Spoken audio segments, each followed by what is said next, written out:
Ang unang sulat ni Pablo sa mga taga-Korinto, Ikapitong Kabanata.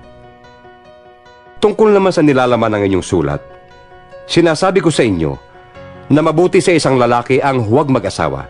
Ngunit, para maiwasan ang pakikiapid, bawat lalaki o babae ay dapat magkaroon ng sariling asawa. Dapat tuparin ng lalaki ang tungkulin niya sa kanyang asawa, at gayon din naman ang babae, sapagkat hindi na ang babae ang may karapatan sa sarili niyang katawan, kundi ang kanyang asawa. Gayon din naman, hindi na ang lalaki ang may karapatan sa sarili niyang katawan, kundi ang kanyang asawa.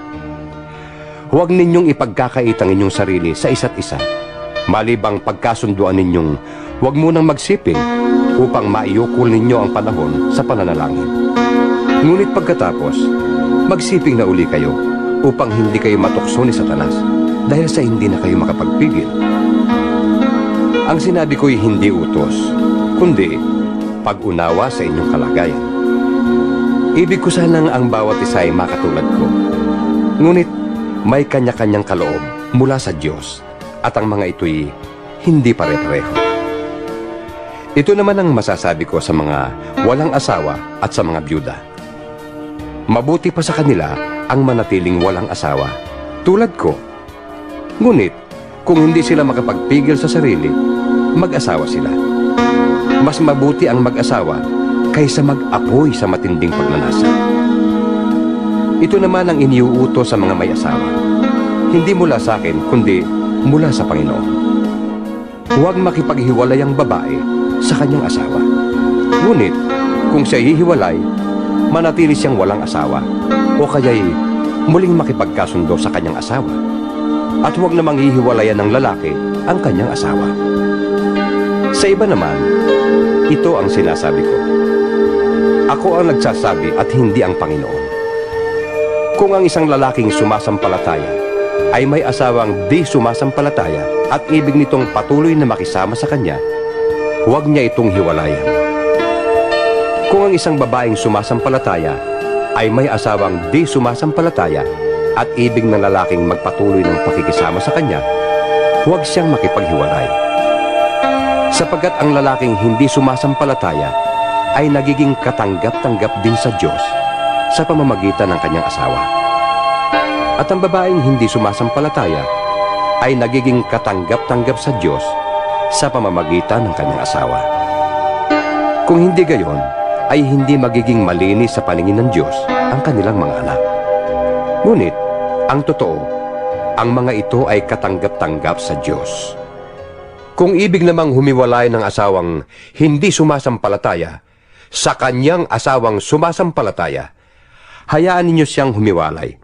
Sa gayong mga pagkakataon, ang inihiwalayan ay malaya na, sapagkat tinawag kayo ng Diyos upang mamuhay ng mapayapa. Anong malay ninyo, mga babae? Baka kayo ang maging kasangkapan sa ikaliligtas ng inyong asawa. At kayong mga lalaki, anong malay ninyo? Baka kayo ang maging kasangkapan sa ikaliligtas ng inyong asawa. Mamuhay ang bawat isa ayon sa ipinagkaloob sa kanya ng Panginoon. At magpatuloy sa dati niyang kalagayan noong siya'y tawagin ng Diyos. Ito ang itinuturo ko sa lahat ng iglesia. Kung ang isang lalaki ay tuli nang siya'y tawagin ng Diyos, huwag niyang alisin ang mga tanda ng pagiging tuli. At kung hindi naman, huwag na siyang patuli. Hindi mahalaga ang pagiging tuli o hindi tuli. Ang mahalaga'y ang pagsunod sa mga utos ng Diyos. Manatili ang bawat isa sa dating kalagayan niya sa buhay nang siya'y tawagin ng Diyos. Ikaw ba'y alipin nang tawagin ng Diyos? Huwag mong intindihin yon. Ngunit kung may pagkakataon kang lumaya, samantalahin mo. Ang isang alipin noong tawagin ng Panginoon ay malaya nga dahil sa Panginoon. Gayon din naman, ang taong malaya nang siya'y tawagin ni Kristo ay naging alipin ni Kristo. Malaking halaga ang itinubo sa inyo ng Diyos. Huwag kayong paalipin sa mga tao. Mga kapatid, anuman ang kalagayan ninyo sa buhay nang kayo'y tawagin, manatili kayo sa pakikiisa sa Diyos. Tungkol naman sa mga walang asawa, wala akong maibibigay na utos mula sa Panginoon, Ngunit magbibigay ako ng aking kuro-kuro bilang isang taong mapagkakatiwalaan sapagkat kinahabagan ako ng Panginoon. Dahil sa matinding kahirapan sa kasalukuyan, inaakala kong mabuti pa sa isang tao ang manatili sa kanyang kalagayan. Ikaw ba'y may asawa na? Huwag kang makipaghiwalay. Wala ka pa bang asawa? Huwag mo nang hangaring magkaasawa. Ngunit kung ikaw ay mag-aasawa, hindi ka nagkakasala. Kung ang isang dalagay mag-asawa, hindi rin siya nagkakasala. Ngunit ang nag-aasawa ay magdaranas ng mga kahirapan sa buhay na ito. At iyan ang ibig kong maiwasan ninyo. Ito ang ibig kong sabihin, mga kapatid. Malapit na ang takdang panahon. Kaya't mula ngayon, ang may asawa ay mamuhay na parang walang asawa. Ang mga nananangis na parang di nananangis. Ang mga nagagalak na parang di nagagalak. Ang namimili na parang walang ari-arian. At ang mga may tinatamasa sa sanlibutan ito na parang di nila ito binibigyan ng halaga.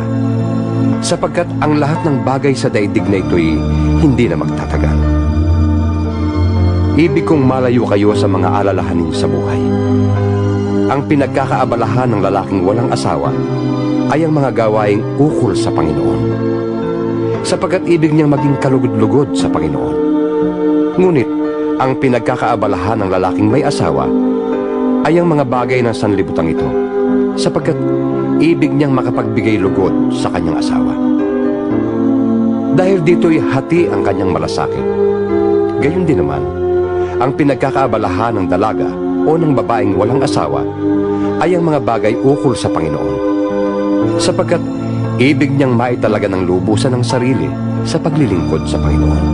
Subalit, ang iniintindi ng babaeng may asawa ay ang mga bagay ng sanlibutan ito, sapagkat ibig niyang makapagbigay lugod sa kanyang asawa. Sinasabi ko ito upang matulungan kayo. Hindi ko kayo hinihigpitan. Ang ibig ko'y maakay kayo sa maayos na pamumuhay at nang lubusan kayong makapaglingkod sa Panginoon.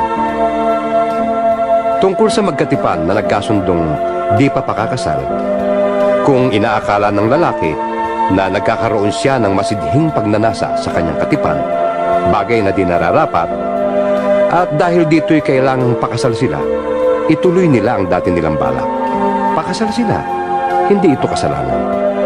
Kung talaga namang ayaw na niyang pakasalan ang kanyang kasintahan at walang dahilang nakakapilit sa kanya at kaya naman niyang pigilin ang sarili, tama lang na hindi niya pakasalan ang kasintahan. Kaya nga, mabuti ang magpasyang pakasalan ang kanyang kasintahan. Ngunit, mas mabuti ang hindi mag-asawa. Ang babae ay nakatali sa kanyang asawa habang nabubuhay ito. Kapag namatay ang lalaki, ang babae ay malaya ng mag-asawa sa sinumang maibigan niya.